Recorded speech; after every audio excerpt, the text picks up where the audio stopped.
Hello guys, welcome to our YouTube channel genius advisor. स्वागत है आप सबका। हम लोगों ने इससे पहले के वीडियो में ये सीख लिया था कि मॉड्यूल्स और आर्गुमेंट कैसे निकालते हैं। अब इस वीडियो में हम लोग सीखेंगे कि किसी भी कॉम्प्लेक्स नंबर को पोलर फॉर्म में कैसे रिप्रेजेंट किया जाता है। तो उसके लिए आइए आपको एग्जाम्पल हम दे के समझाते हैं। क्वेश्चन नंबर 3 है,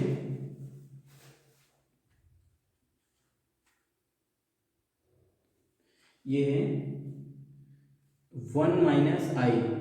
तो मैंने जो इससे पहले की वीडियो बनाई है उसमें मैंने आपको ये बताया हुआ है कि कैसे मॉड्यूल्स निकालते हैं किसी नंबर का और कैसे आर्गुमेंट निकालते हैं। तो इसमें सबसे पहले मॉड्यूल्स और आर्गुमेंट इसमें भी निकालना है। तो आइए कंपेयर कर लेते हैं। कंपेयर किससे करना है आपको मैंने बताया हुआ है। ये z equal to 1 + i 1 - i है।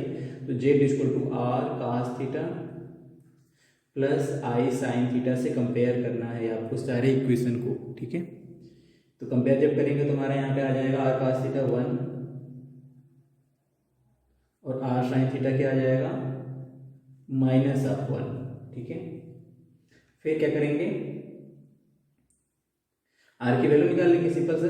तो दोनों को स्क्वायर करके ऐड कर लेंगे। ये हमारा इक्वेशन नंबर 1 है, ये 2 है। जब स्क्वायर करके ऐड करेंगे तो क्या होगा, r square cos square theta plus sine square theta equal to 1 का स्क्वायर प्लस 1 का स्क्वायर 2।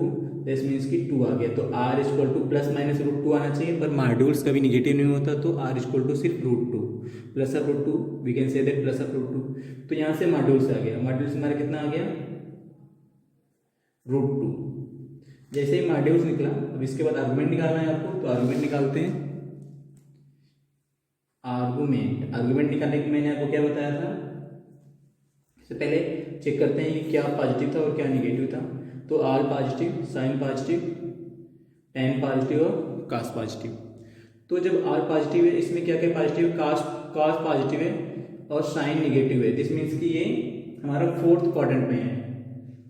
ये हमारा फोर्थ क्वाड्रेंट में, जब फोर्थ क्वाड्रेंट में होता है तो उसको हम डायरेक्ट लिख लेते हैं। तो यहाँ सबसे पहले क्या करेंगे, इक्वेशन 2 को इक्वेशन 1 से डिवीजन कर देंगे। तो डिवाइडिंग इक्वेशन 2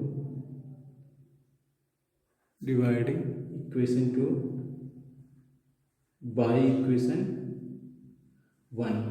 तो LHS का LHS में डिवीजन होता है और RHS का RHS में r cos theta upon r sine theta upon r cos theta is equal to -1 upon +1। ठीक है, तो यहाँ से हमारी वैल्यू जो आई वो क्या आई, tan थीटा, और tan थीटा इक्वल टू -1। और ये हम इसको कह सकते हैं इक्वल टू tan -π/4। ठीक है, तो tan से हट जाएगा तो थीटा इक्वल टू -π/4। ठीक है, थीटा इक्वल टू -π/4। तो थीटा की वैल्यू मिल गई यहाँ पे, और थीटा की वैल्यू जैसे ही मिल गई, hence we can say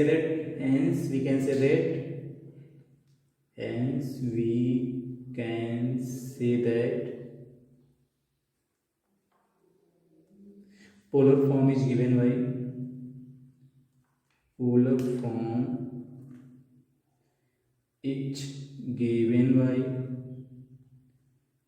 जो आपने इक्वेशन पहला लिया था जिससे कंपेयर किया था, ये है z equal to r cos theta plus i sine theta.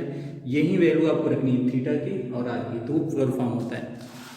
तो रख लेते हैं। तो जेड इक्वल टू आर के जगह पे रख दिया हमने √2 कॉस थीटा, थीटा की जगह पे -π/4 plus i sine -π/4। This is the exact answer of this question. Z equal to √2 cos -4 plus i minus sine pi -π/4। ठीक है, तो सबसे पहले वही करना है आपको, आर्गुमेंट और मॉड्यूल्स निकालना है और इसमें वैल्यू रख देनी है जो इक्वेशन जिससे आपने कंपेयर किया था। एक क्वेश्चन और करके आपको दिखाते हैं ताकि कोई समस्या न रहे। तो क्वेश्चन नंबर 4 करते हैं guys. Question number 4,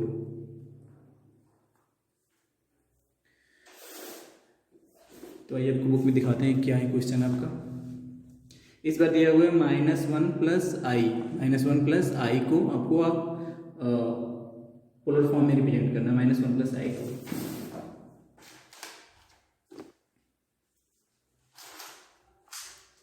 -z equal to -1 और प्लस ऑफ i। ठीक है, ये चीज़ दिया हुआ है।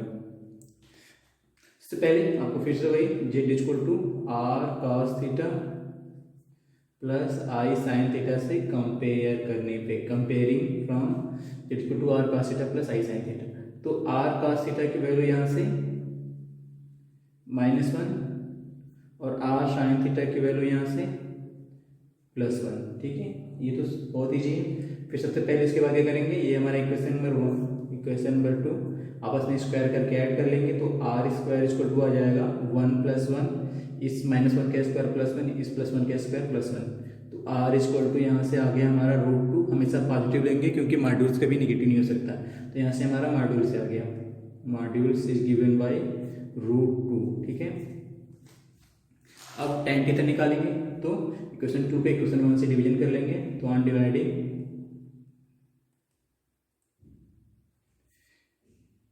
Equation 2 by equation 1। ठीक है, ये पान है। तो क्या किया, डिवीजन कर लिया। तो आर साइन थीटा अपान में r cos theta is equal to r sine theta हमारा +1 है तो +1 अपान आर कॉस थीटा -1 है तो -1। ठीक है, यहाँ तक कोई समस्या नहीं है। अब यहाँ से tan थीटा की वैल्यू कितनी आ गई, -1।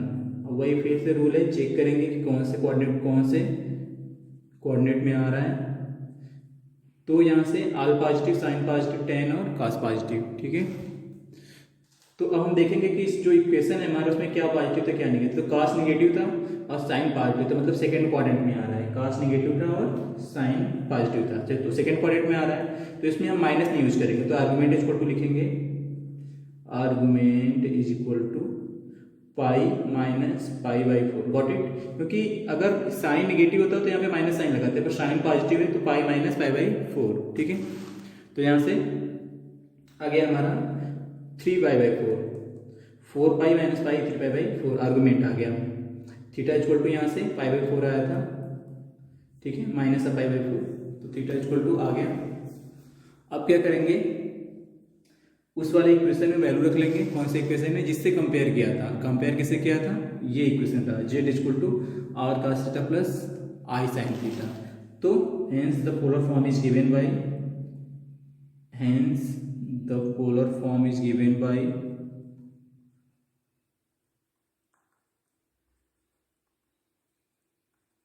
hence the polar form is given by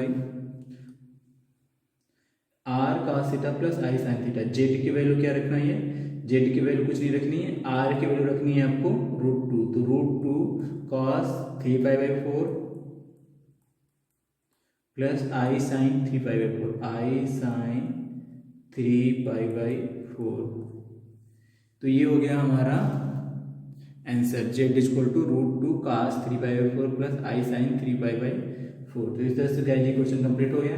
मैंने आपको ये समझाया इस वीडियो में कि पोलर फॉर्म में किसी भी नंबर को, कॉम्प्लेक्स नंबर को रिप्रेजेंट कैसे करते हैं। तो उम्मीद है कि वीडियो आपको अच्छा लगा। अगर वीडियो अच्छा लगा है तो चैनल को सब्सक्राइब कर लें और वीडियो को ज़्यादा से ज़्यादा शेयर करें। Thank you for watching video, thank you very much.